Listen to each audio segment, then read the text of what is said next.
Okay, thank you so much. This is camp casual for me, just so you know. I'm kind of uptight and rigid, that's fine. So I kind of think today's going to be a weird presentation. I'm just going to tell you the truth. Like normally, I think I lean more heavily towards the information collection and promotion, and here I'm kind of being asked to do something else and say, well, what do you do with it all? So it's going to be interesting. I want to thank Dylan and Tammy for shepherding me through all of this, and the Idaho Commission and everyone else for doing this. So it's really great to be back here, and I was reminded the past day and a half about why I like coming to this community so much, especially because you all really do embrace these ideas in lots of ways. So I'm going to start with a story. My mother was a second grade teacher. She taught in downtown Phoenix. She taught bilingual students. And so most of her students were from Mexico or Central America, and it was their first time for them and their families to be in the city in the United States. And Mary's teaching my mother, Mary and Mrs. Figueroa is teaching second grade, and she and Mrs. Patton, her other second grade teacher, decide they're going to take the students to the library. They would do this every year. They take the students to the library. But in Phoenix, it's hot, and so they would take the city bus. So they'd go down Palm Lane and they'd get on the city bus at Central Avenue, and they'd pick up the bus heading down to the Burton Bar Public Library. And I remember my mom coming home one day after one of these trips, and she talked about the kids, and she said, every time the bus would stop at one of the regularly scheduled stops, all these little kids, little 7-year-olds, would turn to each other with like this excitement and anticipation of like, is this where we get off? Is this where we get off? And the next stop, is this where we get off? Is this where we get off? And finally, my mother, in the condescending, sarcastic way that has endeared her to myself and my dad, turns to the kids and she goes, just relax. We're all getting off at the same place. And I think about that because I think that's how a lot of people want to frame the future. We want to think that someone is going to tell us, just relax, it's going to be okay. I wrote up this paper and it has all of the information on it, and this is where we're going. But my mom and her colleague only knew that because they had been to the place before. They could only tell them that because they had seen where they were going. In our process of thinking about the future, we're much more the students on that bus. Yesterday, as we went through the robotics and the drones and the STEM learning, the nanotechnology that I still can't get my head around and everything else, I think a lot of us probably were like, is this where we get? Is this what I'm supposed to do? Is this what I'm supposed to do? And that's okay, that's part of the process. So, oh no. So I've been thinking a lot about different ways of thinking about the future. That's kind of oftentimes what people ask is, well, how do we frame and think productively about the future? And one of the things that I've settled on is Adrienne Marie Brown's book, Emergent Strategy, Shaping Change, Changing Worlds. If you haven't read this book, it's really hopeful and encouraging, and especially in times like these where we might feel overwhelmed or other things, I would encourage you to read Emergent Strategy because you will walk away from it feeling like a better person and more capable of being a better professional. But she quotes Nick Gravelle. She says, emergence is the way that complex systems and patterns arise out of a multiplicity of relatively simple interactions. And then Adrienne Marie Brown says, my vision is changing our how more than seeing clearly our what. I see a how where we are all much more comfortable with change and with our personal power to change conditions. I want a future where we are curious, interested, visionary, and adaptive. And I think that that's a really important thing for us to think about for the future, is that for many of us, we want to think about a final solution of what will ultimately future-proof my library. And instead, I think what we should all encourage ourselves to do, the teams that we return back to at our library, and our community here that we've assembled is thinking about how will we change the how? The process by which we not only embrace the next future, but the future after that, and the future after that. How do we relate to each other in a way that pursues productive futures in very collegial, collective terms? The through line that I find in a lot of futures thinking, and you can look at this from people who say they are futurists, people from the Foresight community and other areas, there is a formal strategy that they use. But I sometimes distill it into these 4 items. Most of it focuses on collecting information, signals of change, indicators that things are changing. Starting to build the connections between those signals and building connections to how those ideas might play out in a future world. They say that at some point we need to prioritize things. We need to identify those focal issues, those important things that we actually want to pursue and work towards, and then start to focus on those. And then finally, at some point, we need to decide that there needs to be action taken. Either a change within ourselves, a new product, a new service, a strategy, something different has to change. So I come to this from a library background, and I look at those things and I think in many ways this is what libraries want to do for their communities in a lot of ways. We collect pieces of information. The science of what we're doing in a lot of ways is looking broadly at the areas of knowledge and trying to predict proactively and say, this is what I think a community will need. These are the essential pieces of knowledge that this community will need for its formation. We make connections in lots of things that we do, cataloging and organizing information, trying to collect systems of knowledge to say, this is how people understand specific topics.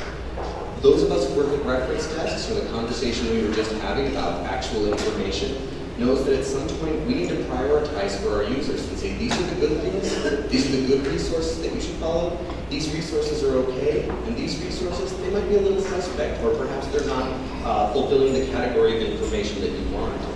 And then we do all of that so that at the end, our users have the opportunity to act.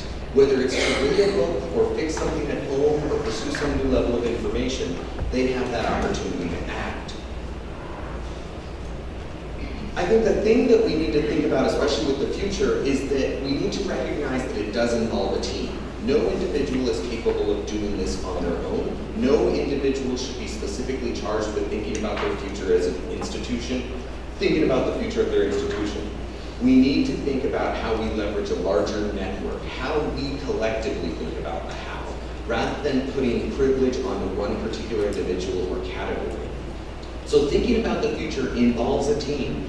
As you're here, you should be thinking about how am I going to go back to my organization and talk with my colleagues, talk with the other people who work in the library, talk with the allies that I have in the community or campus or on my school, and talk to them about, well, how can we productively think about the future? We really need to think about the fact that it is not elitist. For whatever reason, many times organizations think in a hierarchical manner, and they say, well, the people who should be thinking about the future are people who have this particular title, or this particular degree, or this particular amount of tenure with the organization. And instead, we should think, well, how do we broaden that idea and allow lots of people to contribute constructively to our visions for the future? There's space for a core group. There's space for ad hoc participation. Some people may be really into it and they may want to be at the table every time. Some people may just say, I'll come on in November. That's what I'll give you. I'll come in November. There's space for outsiders. We should embrace the fact that some people who we may not think initially are particularly interested in this topic, they can have space for this conversation too. And ultimately, the diversity of ideas is the idea. What we want to produce is a way for lots of people to contribute to this thinking so that we develop not only a robust vision for the future, but a well-tested vision for the future, where people have poked at our ideas and told us different perspectives that challenge us to move us in different ways. I'm reminded often and think about it a lot. I'm almost certain, Anne, you told me this last time I was here. But I keep thinking that you said that there's a group of department heads that you have coffee with. Wasn't that? There were other agency leaders that you used to have coffee with. And I always think about that because you would say that there were other department agency heads that you would meet with, and they were all different perspectives doing different things. I don't know what the departments they were in charge of, highway safety, whatever else. But that it was that opportunity to think deeply not only about what's happening for this state and community, but also for what could happen then for the commission and for the library. So we need to think about that. So collecting information. We've done a lot of information collection the past day and a half. And to put that in the context of what futuring and foresight is, that's a process called scanning. Scanning is a technique for detecting early signs of potentially important developments. We can think about it in terms of scanning of talking with each other, and sometimes we've had very productive conversations just sitting on the ground and talking with each other. That's a process of scanning. The attendance that we've seen and the sessions that we've gone to, that's also an opportunity for scanning. We heard about lots of different topics briefly. Some of them may have been new and unexpected. Some of them may have been persistent issues, like what Dr. Hemingway talked to us yesterday about STEM. That was probably something that we've heard before and again. But we want to look at those as pieces of information that we start to collect. We start to say, okay, well, how do I add that to the shelves that I have in my mental model, maybe in a formal setting, and say, these are the things that are emerging, these are the signals of change that are starting to happen. Usually I talk about scanning in terms of futurists and foresight professionals say there are three contexts of scanning. There's organizational, things that are happening in the organization. There's environmental, things that might be happening in a geographic region or industries in close proximity. And then there's a global level of scanning where you're looking at things that may not have a direct connection with what you're doing. But I'm going to throw out this instead. So this is from Gurka Sargat and Rita Gunter McGrath. They wrote this article called Learning to Live with Complexity in Harvard Business Review. And they say that most organizations that deal effectively with complexity recognize that there are three pieces and categories of information that they pursue. One category is lagging information. That's information about what has already happened. And for many of us, that may be things like circulation, program attendance, maybe it's the nature of inquiries that are coming at the reference desk, what's the topics, the nature of things, but that's ultimately reporting out on information that's already happened. There's current pieces of information about where you stand right now, and that may be the broader environment and thinking about, well, what's the context of what's happening, what are kids talking about on campuses, what's happening in the faculty senate, what are they talking about, something like that. And then they say that there's a third category that is leading information. Information about where things could go and how the system might respond to a range of possibilities. And then they summarize and they say, if the bulk of your information is in the lagging bucket, that's a warning sign. Basing decisions mainly on lagging indicators is essentially betting that the future will be like the past. And a lot of us do that. Most organizations are built to think that the future will essentially be the past plus 5 or 10 years. But they say that at least some of your information should be in the leading bucket. This information will be fuzzy and subjective by definition, but it ultimately makes you a better organization. So as you start to collect these pieces of information, both the lagging, the current, and the leading indicators, you're going to start to be able to make connections.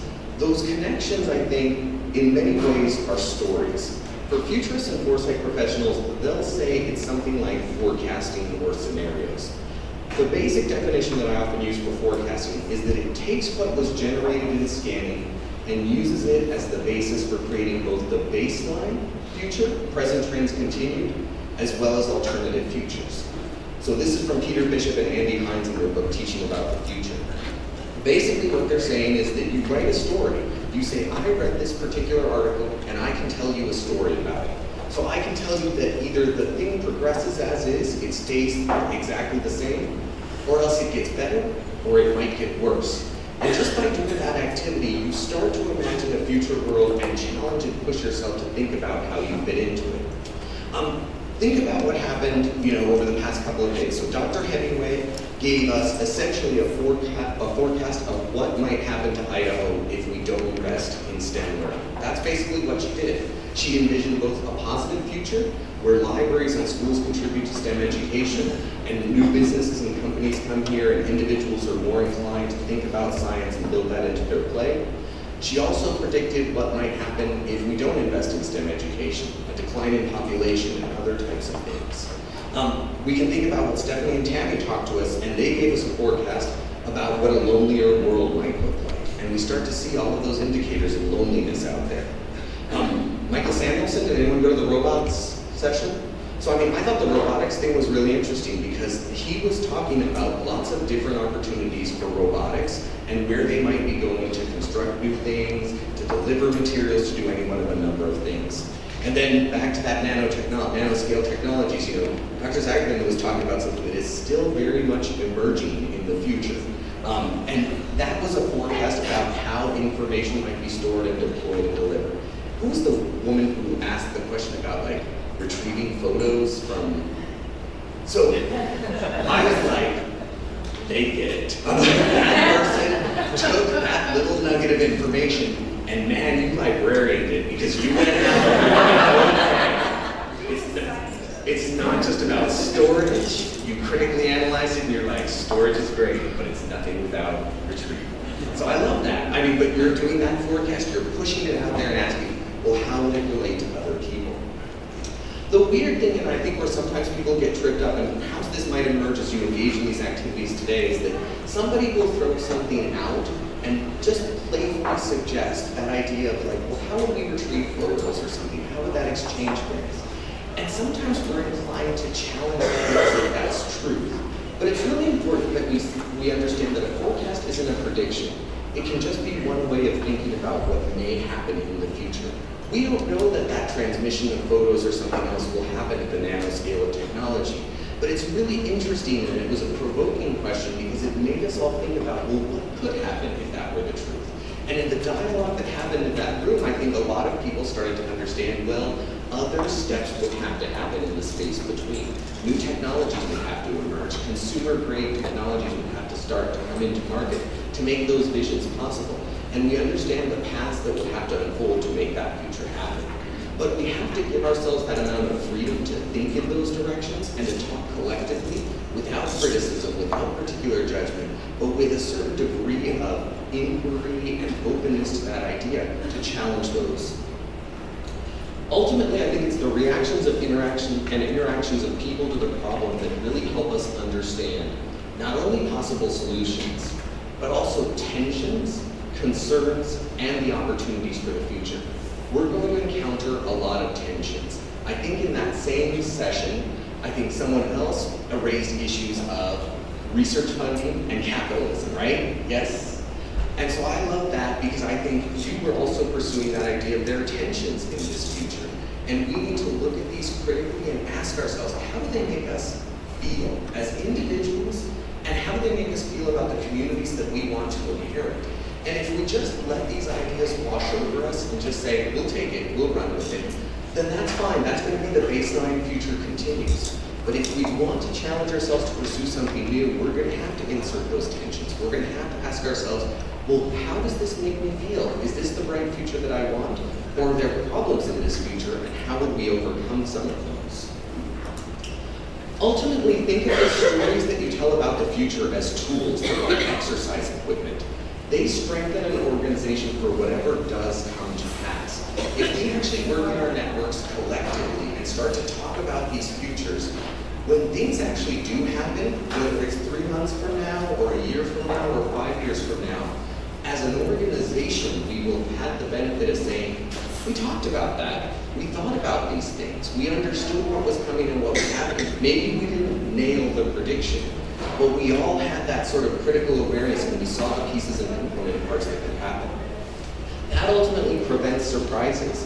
What we actually want to do with futures thinking is not predict, but prevent too much damage. We want to avoid the idea that we were surprised by something happening. We need to challenge many of our existing assumptions. As you tell yourself these stories and as you bring them and publicize them, what you will start to unearth are some uncertainties. You will start to recognize that there are gray zones in which no one has discussed possible things. I mean, we were in line the other day and we started talking about the recession.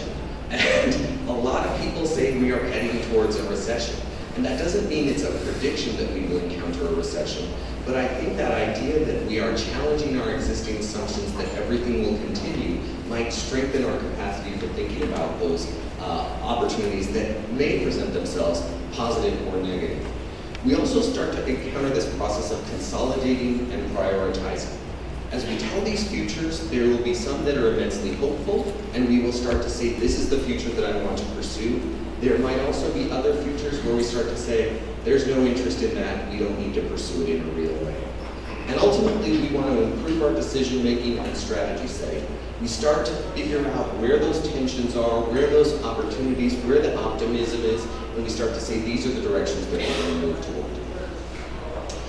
So I put prioritize in brackets because, number one, I don't think it made it into the sorting activity, right? That's fine. That's okay. I think prioritize. My feelings aren't hurt.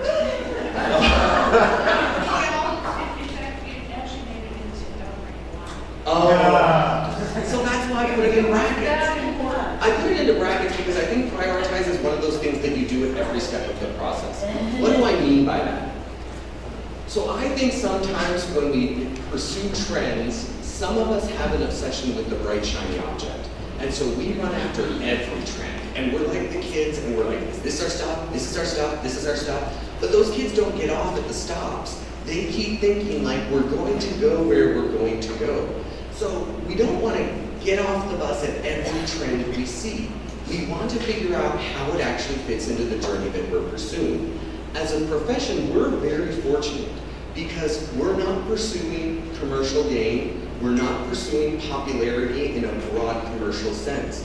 We're here to do fundamental things that have guided our work for generations. There's a reason libraries are still here, and it's because we serve values ultimately. We don't serve trends. We're here because we know that we contribute to a general good in communities. We provide access, we pursue the civic commons, we advance creation and expression, democracy, discovery. We enhance diversity and support and celebrate diversity. We know that we are fundamental to education. We defend intellectual freedom and privacy. We ensure preservation. We create a sense of place. And we promote a sense of trust. And so when we look at trends, we're prioritizing those trends and asking ourselves, do they fit into this? And if they don't fit into this, I'm glad that we learned about them. But it's also cool that we don't need to spend a lot of energy on some of those trends that don't have an immediate connection to where we see ourselves and values. The same thing with forecasts. When we engage in forecasts, if we aren't able to steer the story or find ourselves in the stories that we tell ourselves about the future in ways that meaningfully promote these values, then perhaps we don't see the story in its fullest light, or perhaps that tells us that we don't need to prioritize and expend the energy figuring out how we would respond in that particular space. I would encourage us also to think, especially when we prioritize, to not just think about professional values, which are incredibly important, but also think your organizational mission. Professional values serve as that first sort of sieve that we filter through. But we work in organizations that have prioritized different pieces or elements of those values in different ways. There are some libraries for whom literacy is the fundamental goal. And so they look at trends and forecasts with a particular eye towards the future of reading and fundamental literacy. And that's cool. They should pursue those ideas. There are other libraries that have staked their claim on a sense of place. There are some libraries that say our first goal is fun. And so they may pursue very different trends, but the organizational mission is also another litmus. And then the final thing that I would also say is think about it from an individual purpose. Why are you in this profession? Why are you here? What is your ultimate goal? Because we also want to start to figure out what the motivators are that will make us agents of change, that will actually encourage us to do the things that work that we need to do. And so we do at some level need to start to say, what will motivate me? Why am I interested in this space? And if we can't attach ourselves to those particular trends or forecasts or the foresight around them, then we need to think about, well, how do I find my purpose in this new future? What will I pursue in a different way? The final one is act, and I think this is oftentimes the toughest one for many of us to think about is, well, what do we do with this? The signals for the future arrive as inbound change, change that happens to us, but we build our future through outbound change, change that we create ourselves.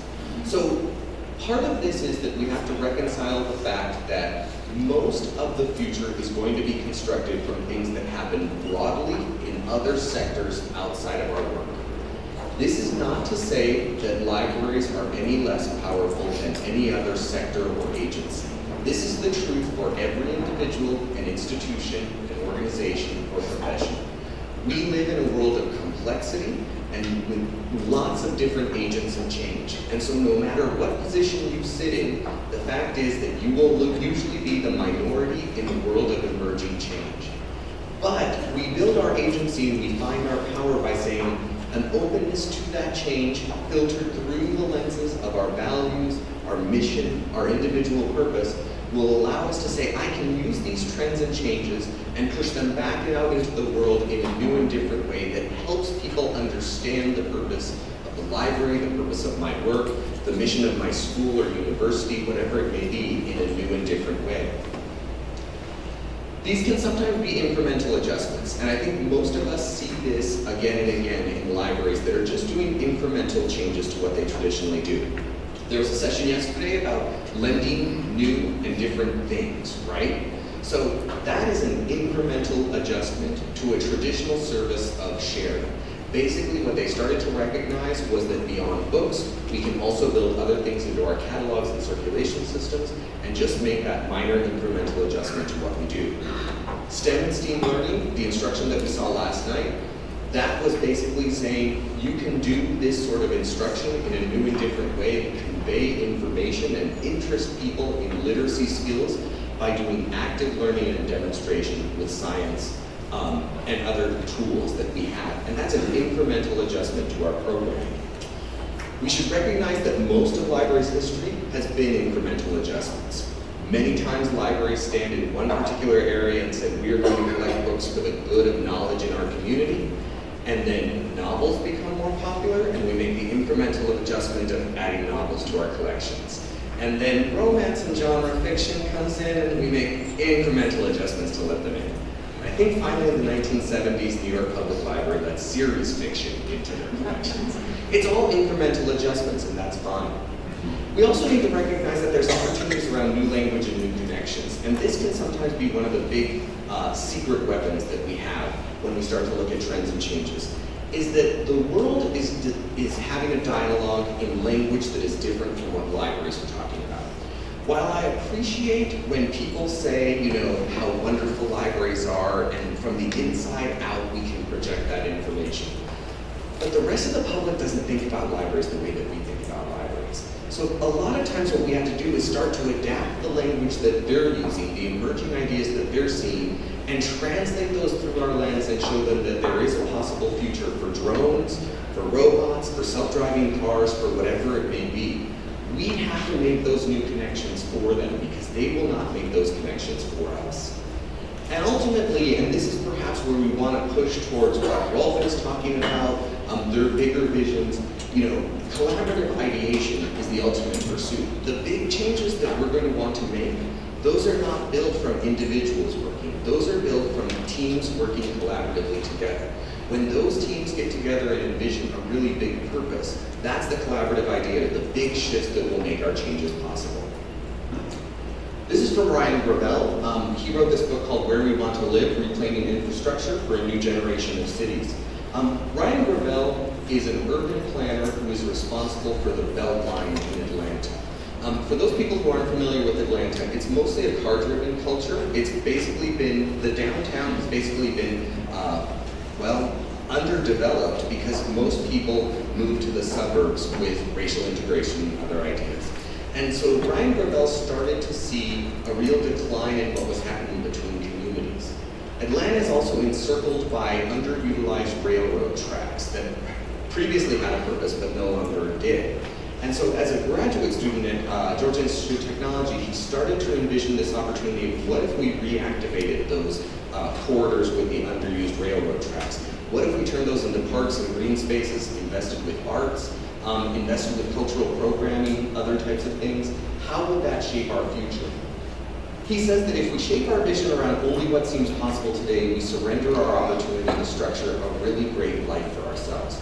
Big changes and compelling visions require some leaps of faith. When he was a graduate student and starting to articulate this vision, no one else was speaking with him. But he started to see the little pieces there together. And then he started to talk with other people about it. And other people added their ideas to his idea. And slowly but surely he amassed essentially power. Basically, he got enough people to buy into this vision, nodding their heads and saying they would contribute to it, that eventually he took it to city council, got the support of those areas, and started to make that investment and redevelop those areas. And now the Beltline is one of the most visited tourist sites in Atlanta. And it has fundamentally changed the composition of that community. But it took that opportunity to say, well, what would be the big future that we want to pursue, and how do we start to contribute to that collective ideation to make it happen? Let me leave you with just some helpful practices that I think start to help make these happen. We do need to make room for discovery. So we have made room for discovery the past day and a half. The challenge that we have now as we go back to our institutions is how are we going to make room for discovery in those spaces? Can we devote 10 minutes a day to looking at new information, to looking outside of our library work, but to think with our library lens? Can we make it a practice? Can we actively start to do this, not just in the month that follows this event, but over the next year, over the next 2 years? Can we start to find those connections that make way for patterns to see where things are actually going? Can we not only find individual pieces of information, but keep a narrative going with ourselves and with our colleagues that says, yes, it's that piece of information, and it's this piece of information, and it's this piece of information. This one's going to be tough. We have to recognize that no one is expert in everything. We need to pick the things that you seek to be expert in and then use your network to broaden that expertise. How do you start to assemble a coalition of people at your institution that are interested in lots of different things and that you can talk with? And then we need to ask people what they are interested in. And this can sometimes be the weird thing, but a lot of people go through our institutions and are never asked about what they want to do beyond the work that they've been assigned. So I will tell you that oftentimes I will do a presentation at a staff development day and talk about different trends and pieces of information. And at the end of that presentation, once the room is cleared, someone will come up to me and they'll say, I knew about what you were talking about with robots or the drones or something else, but I'm a shelver in this institution, and so no one has ever asked me anything beyond my responsibilities of shelving. And that is a shame on us. That is a shame on our organizations for not creating those inclusive cultures that actually ask people what they are interested in. And while I recognize that we have to adhere to certain processes of hiring and practices of getting work done, we also need to recognize that it's much more about the how than the what. How do we find those spaces to create and work together to interest all people? So these are the 3 that you all have been assigned. So this is your follow-up activity, right? This is what the commitment that we've all agreed to. So make time to regularly share and talk about new ideas and trends with others. Integrate new ideas and trends into existing spaces, services, and partnerships.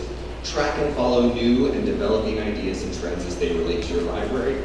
And you have to attend 2 webinar, campfire webinars. Okay. I tried. So how would you do this? So a couple of things that I would say, because I am all about saving the time of the user and getting those, ideas. They fit very nicely with all of this. So I do a newsletter, as was discussed earlier. I do a weekly newsletter, and so I sift through a lot of different pieces of information.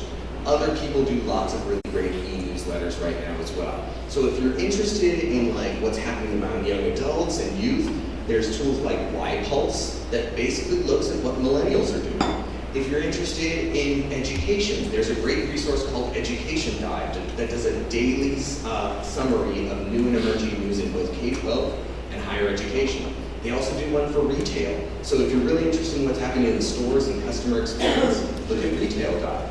There's lots of different newsletters that you can use that actually bring the information to you instead of you having to go and find the information.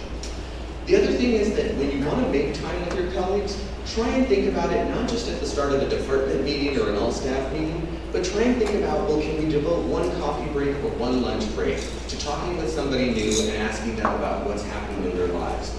Now, we want to be respectful about how much information they want to share, but we also want to encourage us to think beyond talking about what happened in the library. So I was at a presentation the other day, and we were talking about robots, and all this other stuff started happening. We're talking about Walmart's robots. That's what it was. We're talking about Walmart's robots. And then sure enough, a guy raised his phone, and he had reported a robot working at the Hy-Vee. I think it was the Hy-Vee grocery store chain. And he was like, I never knew why I reported this, but now I do. I reported this to show to my colleagues and coworkers. And it was something that had happened outside of his normal work life, but he started to make the connection. But we need to open those pathways to talk about those things in different ways. Integrate the new ideas and trends into existing spaces, services, and partnerships. While I think this is a call to action, also think about it as a call to storytelling. How would you change story time with those trends? What's the fanciful story that you would talk about in a different way? You don't have to actually do the stuff. Sometimes the mental model, the exercise process of just posing those ideas and then refining them together is enough to get us working in new directions. And then track and follow movement developing ideas and trends as they relate to your library. We need to do this continuously. We need to keep talking about this. Do any of you work, essentially you think by yourself, like you're a solo librarian? Okay, I had a feeling that that was going to be the case. So I think that in addition to thinking about the library staff that you have, are there allies? Are there other community members or volunteers? Maybe it's an activity you engage with your board around in devoting 15 minutes at the board or trustees meeting and talking about things. Sometimes school librarians, I think, work individually.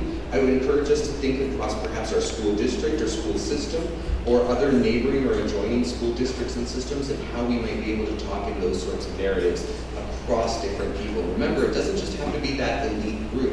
It can be outsiders and other people working together. And of course, as you engage in those webinars and other types of events and activities, talk across types of libraries as well. Because what's happening in college and academic libraries will affect public, will affect school in much the reverse way around as well. Culture eats strategy for breakfast, right? That's what we know, that's what we've been told, or lunch, or whatever it may be.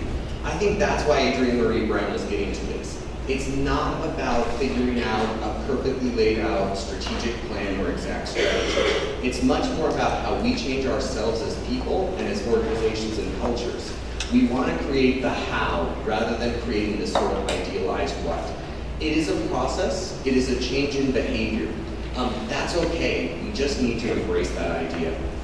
How do we get to that point where we are all more curious, interested, visionary, and adaptive? And I will tell you oftentimes the irony that I think about is that this is what we want to see in our users, and oftentimes it's not the actual disposition that we present as individuals.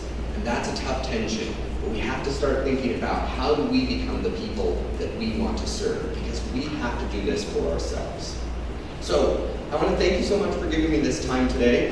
You can visit our website, ala.org/library of the future. Most of what I do is actually the trend scanning that I didn't get to talk to you about because we spent the past day and a half on that. But that might also help supplement a lot of the great stuff that you learned about these past 2 days. Like I said, I do that newsletter, tinyletter.com/library of the future. And I would encourage you especially to share your thoughts. So I'm director of the Center for the Future of Libraries. It's a department of one. So it's a lonely life. And most of this happens because other people email or call me or do something else and say, have you thought about this? Have you thought about virtual reality in schools? Have you thought about something else? Have you thought about fandom? I had that. Somebody slapped me, snap out of it, and talk to me about fandom, and I'm like, this is the emerging trend. But we need to think about those things together. So if you have ideas for how you can contribute to this work, please feel free to email me. I'm a pretty nice person to talk to, I think, and often just lonely, so. But I hope that we have enough time for questions and discussion, because I think this is more like a guidelines rather than an actual directive type of conversation. So, and we'll be happy to take questions and discussion, and we'll make sure to use the microphone so that everyone can hear. Irina.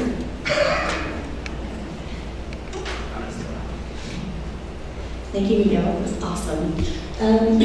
How would you define the difference between a trend and a fad? So when you're seeing something, how do you know it's more of a trend than something that is just a blip? Sure. Let's get back to that slide. I think one of the key terms is persistent. We really want to make sure that it is persistent, that it occurs not just in a blip and then goes away, but that there's actually sustained momentum behind a particular movement. Fads often have that sort of arc and then they move on, but there's persistence behind different things. So the other thing that I think we sometimes do is that we assign to pop culture the idea that what happens in pop culture is fads, and that trends have a more scholarly element to them, a more respected literature review. I think that we should also start to narrow a little bit of that space between them, because we should look at fads with an idea that they are the manifestation of something that is real. There is a reason that fads emerge. We may have to dig a little bit deeper behind them, but there's a reason for their purpose. So when I first started doing this, I think fidget spinners were big. And a lot of people were asking us like, well, are fidget spinners the trend? And I'm like, no, I think they're a bad manifestation of what we're starting to see, which is a trend towards more active, hands-on learning, a rebellion or pushing back against the formalized structures where people have to sit at, focused attention in specific areas like a classroom or a lecture or other spaces. And instead, we're starting to see commercial providers start to insert themselves into that space with that manifestation of the fidget spinner. But if we push ourselves more deeply, we can start to understand the underlying current that motivates that particular fad. So if you have colleagues who bring up a fad, don't dismiss that notion straight out. Push on it and ask them, well, why do you think that's happening? What's actually behind all of this? That's a slightly better pursuit rather than that stark contrast between fad and trend.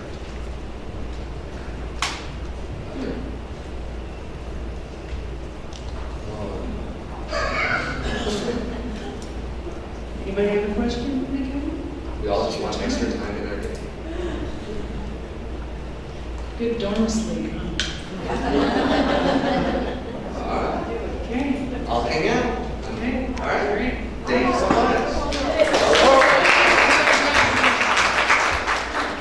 I just have a comment. I want to thank Miguel because we saw him first a couple of years ago at the Directors Summit, again sponsored by the Commission. And you made a comment at that time about a good beginning step. You said you had our backs, and that if we didn't feel that we had time to really dedicate to keeping an eye on trends, that you would do it for us. Yeah. And I have thought about that because there are times when I'm like, I don't know about this.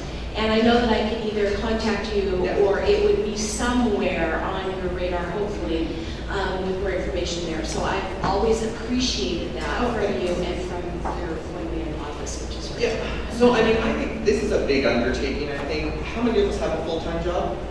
Yeah. How many of us are doing really important work in our full-time jobs? Yeah. So, I often think that it's kind of silly for us to assume that in addition to all of this, you have this time to do this additional layer of research and find all of these articles and synthesize all of this information. And so I think what ALA's vision was to consolidate a lot of that effort and make it more freely available so that you can engage in these activities as you need them. So that's the newsletter and that's the trend collection. To your point, perhaps, and a lot of people have done this. So if you are a library that is pursuing one particular goal because you've seen pieces of information and you have, I don't know, let's say a reluctant board member, maybe you have reluctant community members who are pushing back on you.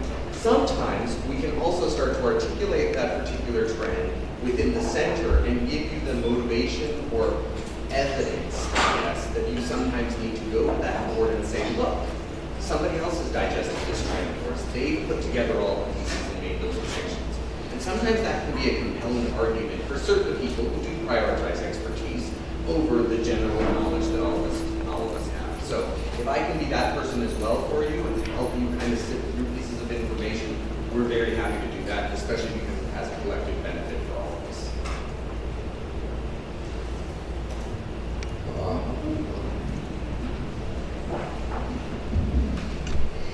Is there one trend that you think libraries should be aware of right now?